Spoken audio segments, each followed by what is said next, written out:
ಈ 4 ರಾಶಿಯವರಿಗೆ ಲಕ್ಷ್ಮೀನಾರಾಯಣ ಯೋಗ. ಜೂನ್ 22ರಿಂದ ದುಡ್ಡಿನ ಸುರಿಮಳೆ. ಲಕ್ಷ್ಮೀನಾರಾಯಣ ಯೋಗ ಎಂದರೇನು? ಜ್ಯೋತಿಷ್ಯದಲ್ಲಿ ಬುಧ ಮತ್ತು ಶುಕ್ರನು ಮಿತ್ರ ಗ್ರಹಗಳೆಂದು ಪರಿಗಣಿಸಲಾಗುತ್ತದೆ. ಇವರ ಸಂಯೋಗದಿಂದ ಉಂಟಾಗುವ ಲಕ್ಷ್ಮೀನಾರಾಯಣ ಯೋಗವು ಎಲ್ಲ ರಾಶಿಗಳ ಮೇಲೂ ಪರಿಣಾಮ ಬೀರುತ್ತದೆ. ಆದರೂ ನಿರ್ದಿಷ್ಟ 4 ರಾಶಿಯವರಿಗೆ ಈ ಯೋಗದ ಕಾಲವು ಸುವರ್ಣಯುಗವಾಗಲಿದೆ. ವೃತ್ತಿ, ಹಣಕಾಸು ಮತ್ತು ಕುಟುಂಬ ಜೀವನದಲ್ಲಿ ಇವರಿಗೆ ಅಪಾರವಾದ ಪ್ರಗತಿ ಸಿಗಲಿದೆ. ಆ ಅದೃಷ್ಟದ ರಾಶಿಗಳು ಯಾವುವು ಎಂದು ನೋಡೋಣ. ವೃಷಭ ರಾಶಿಯ 3ನೇ ಮನೆಯಲ್ಲಿ ಈ ಲಕ್ಷ್ಮೀನಾರಾಯಣ ಯೋಗವು ರೂಪುಗೊಳ್ಳುತ್ತಿದೆ. ಇದರಿಂದ ನಿಮಗೆ ಅನುಕೂಲಕರವಾದ ಹಲವು ತಿರುವುಗಳು ಸಿಗಲಿವೆ.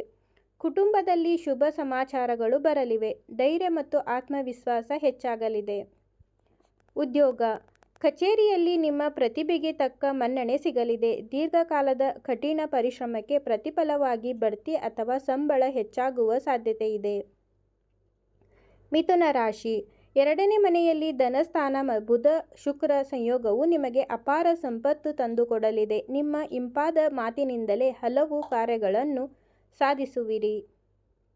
ಹಣಕಾಸು ಸ್ಥಿತಿ, ಲಕ್ಷ್ಮೀದೇವಿಯ ಸಂಪೂರ್ಣ ಕೃಪೆಯಿಂದ ಹರಿವು ಗಣನೀಯವಾಗಿ ಹೆಚ್ಚಾಗಲಿದೆ. ದೀರ್ಘಕಾಲದಿಂದ ಬಾಕಿ ಉಳಿದಿದ್ದ ಹಳೆಯ ಸಾಲಗಳು ಮತ್ತು ಹಣಕಾಸು ವಹಿವಾಟುಗಳು ನಿಮ್ಮ ಕೈ ಸೇರಲಿವೆ.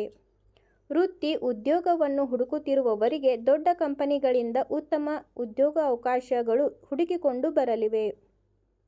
ಕನ್ಯಾ ರಾಶಿಯ 11ನೇ ಮನೆಯಲ್ಲಿ ಲಾಭ ಸ್ಥಾನ ಈ ಮಂಗಳಕರ ಯೋಗವು ರೂಪುಗೊಳ್ಳುತ್ತಿದೆ. ಇದರಿಂದಾಗಿ ನೀವು ಕೈ ಹಾಕಿದ ಕೆಲಸಗಳೆಲ್ಲ ಯಶಸ್ವಿಯಾಗಲಿವೆ.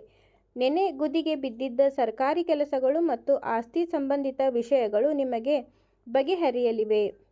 ಕೆಲಸದ ಸ್ಥಳ, ಉದ್ಯೋಗದಲ್ಲಿ ಸಹೋದ್ಯೋಗಿಗಳು ಮತ್ತು ಮೇಲಧಿಕಾರಿಗಳ ಮೆಚ್ಚುಗೆ ಹಾಗೂ ಸಂಪೂರ್ಣ ಬೆಂಬಲ ನಿಮಗೆ ಸಿಗಲಿದೆ.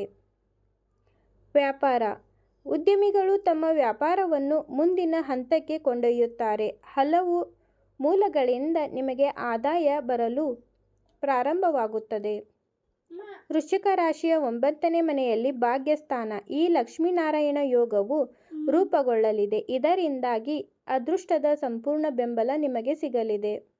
ಗಂಡ ಹೆಂಡತಿಯ ನಡುವೆ ಅನ್ಯೋನ್ಯತೆ ಹೆಚ್ಚಾಗಲಿದೆ.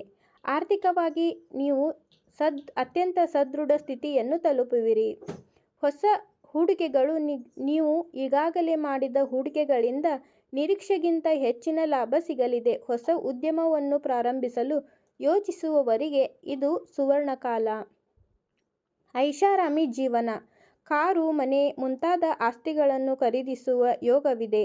ನಿಮ್ಮ ಐಷಾರಾಮಿ ಜೀವನ ಮತ್ತು ಸೌಕರ್ಯಗಳು ಹೆಚ್ಚಾಗಲಿವೆ.